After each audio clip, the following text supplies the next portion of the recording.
Innovation in a golf ball. Welcome back to Techstination. I'm Fred Fishkin. With us from OnCore Golf Technology is co-founder Bret Blakely. Hi, Bret. How are you? Good to see you.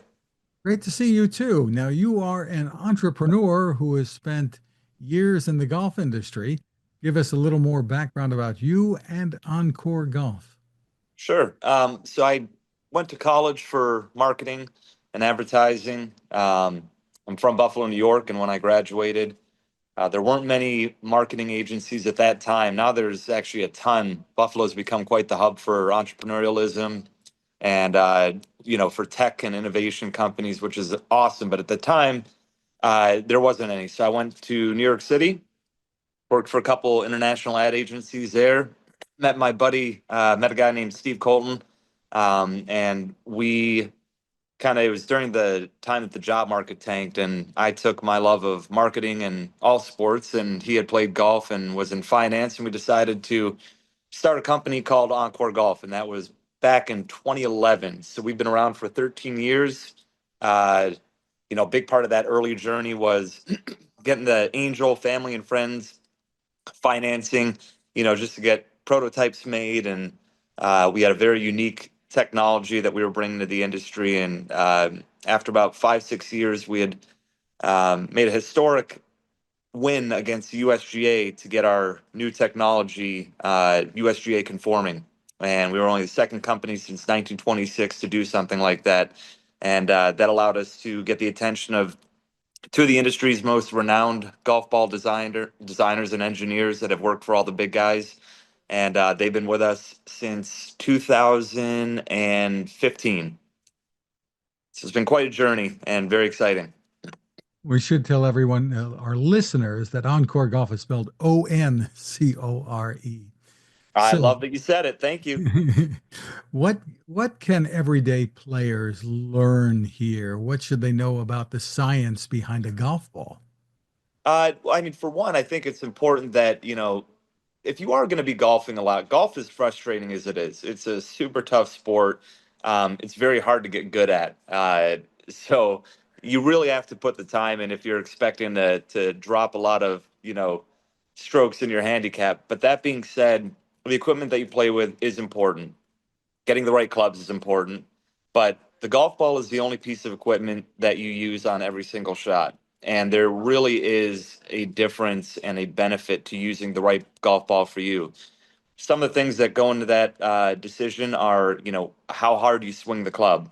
If you go and do a ball fitting, they are going to test your swing speed. That swing speed is going to determine what compression uh, of a golf ball you should probably be playing. There's a range. The lower compression means it's just softer. It's easier to compress. So typically, if you're swinging in, the 70s or 60s, you're going to want a lower compression golf ball because the more compression means the more distance that you're going to get out of it. For players that have 100, 105, 110, tour players are swinging at 120 or more, they're going to want a higher compression golf ball because they need something that is stiffer to most, but they're swinging so hard that they're going to be able to compress that and get the most distance out of it. And that's also going to play into effect, how the ball spins around the green, how the ball flies off the mid irons and everything like that. And that's why for Encore, we have 4 models. We're actually coming out with new versions of 3 of them this year, which we're excited about. Not only do we have a kind of a low to high compression suite of golf balls. But like I said, that technology of perimeter weighting that we created, we're the only golf ball company in the world that does it, that can do it.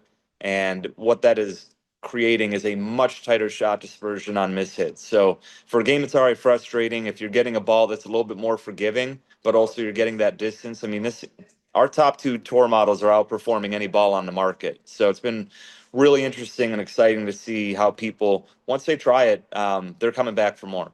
Well, tell me, tour players, I don't think, seem to do a whole lot of experimenting with different kinds of golf balls. Why is that? Explain a little bit. I would actually beg to differ. I would say, once they are locked in to a certain ball that they found that they like, or that they're being paid to play, but they usually aren't going to accept a contract unless they like the ball as well. So once they are locked into a ball and they have a ball they like, then correct, they are not going to be experimenting too much because all their yardages, their distances, their the feel off each club face, they're gonna want that to be like muscle memory and completely ingrained into uh, what they feel and know about their golf ball and how it's going to perform. That being said, when a player is maybe looking to either switch to a new golf ball or when they're, maybe starting off into their professional career and they're not locked in under a contract, they're going to be doing a lot of testing. And they're going to see how, a variety of balls fly in adverse weather conditions at different launch angles. Golfers are very technical for the most part. Now, there are tour players that kind of let the technical aspect be uh, more evaluated by their teaching pro, their coach, what have you, and they're more based on feel. But then there are other golfers like Bryson DeChambeau, for instance, who are um, really, really into the numbers and the data part of it. And it's not just feel. They want to know exactly how many RPMs that they can get off of a golf ball if they hit it from X, Y, or Z launch angle, etc. So there's a lot that goes into it for sure. A lot more technology and tech than a lot of people might imagine here. Yep. What's next in the technology? How might it change the game?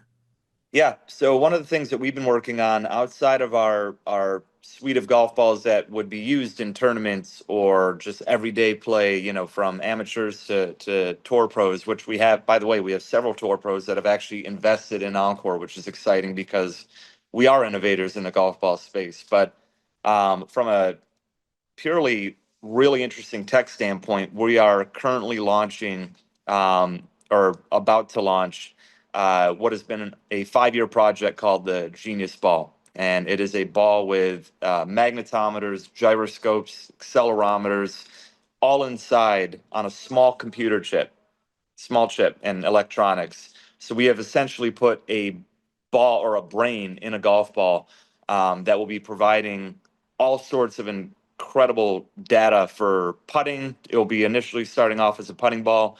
It'll tell you spin axis and distance and accuracy, stimp, skid, all these different things that will help you improve from a putting standpoint.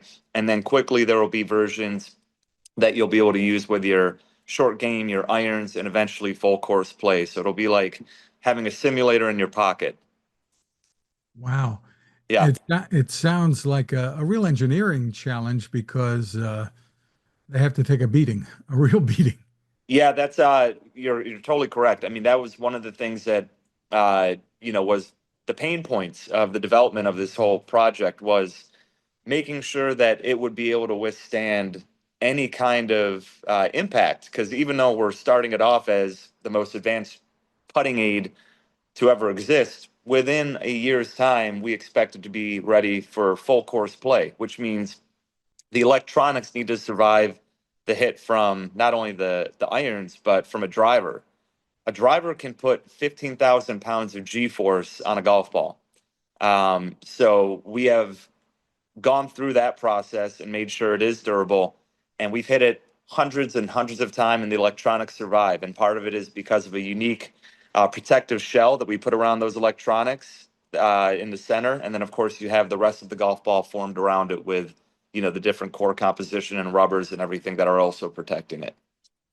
And is there some kind of wireless charging with the electronics, or how's it? Wireless charging, software update via Bluetooth.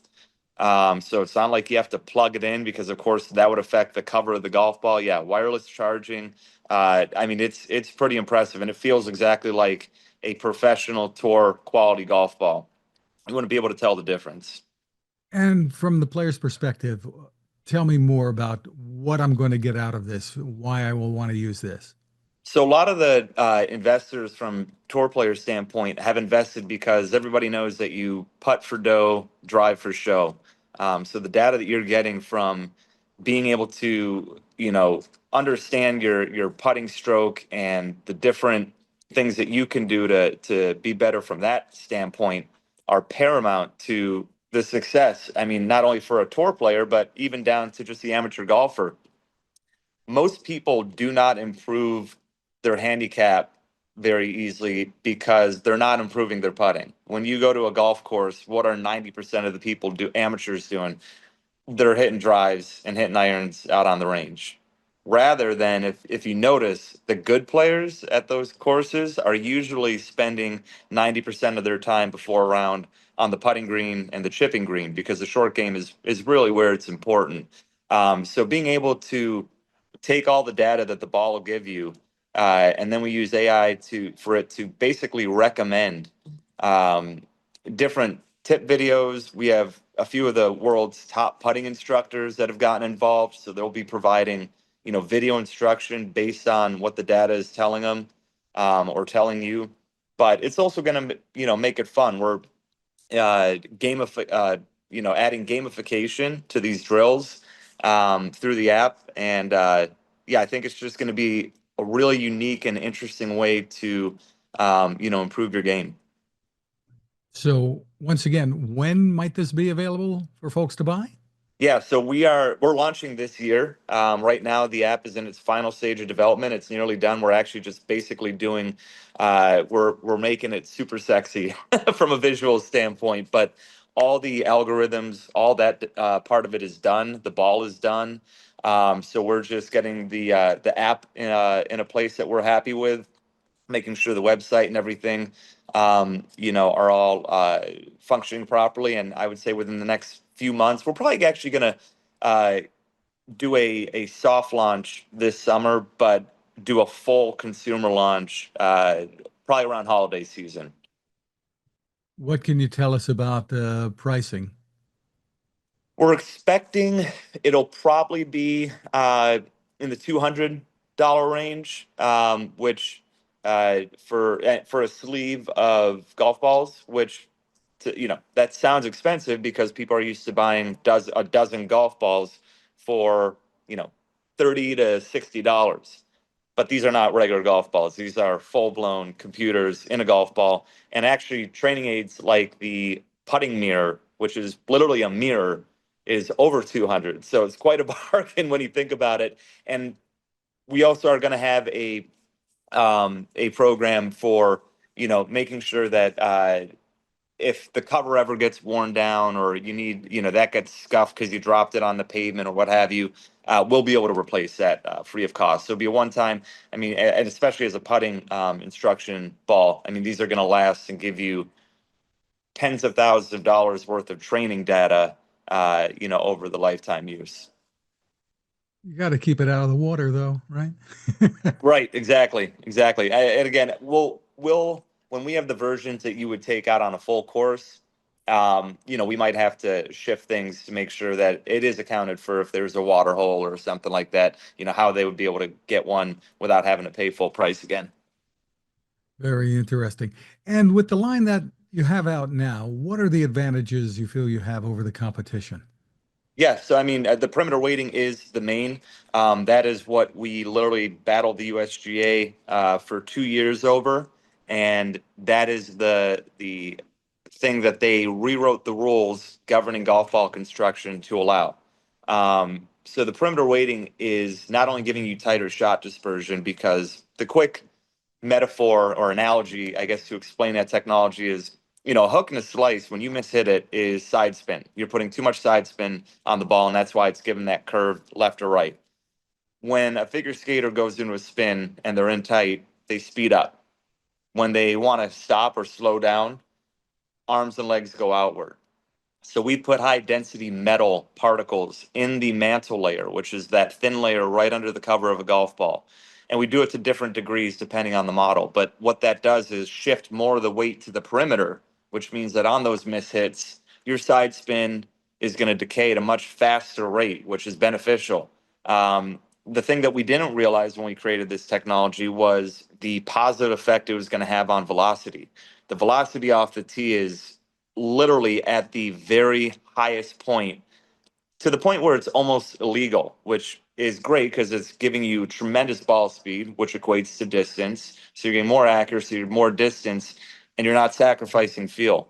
Um, And like I said, we've got four models. But three of them are cast urethane. Our top two are four-piece models, and our engineers. One of them was the inventor of the cast urethane cover. They've been heads of R&D at TaylorMade, Titleist, Callaway, all the above. So we've got a dream team over here designing state-of-the-art golf ball technology.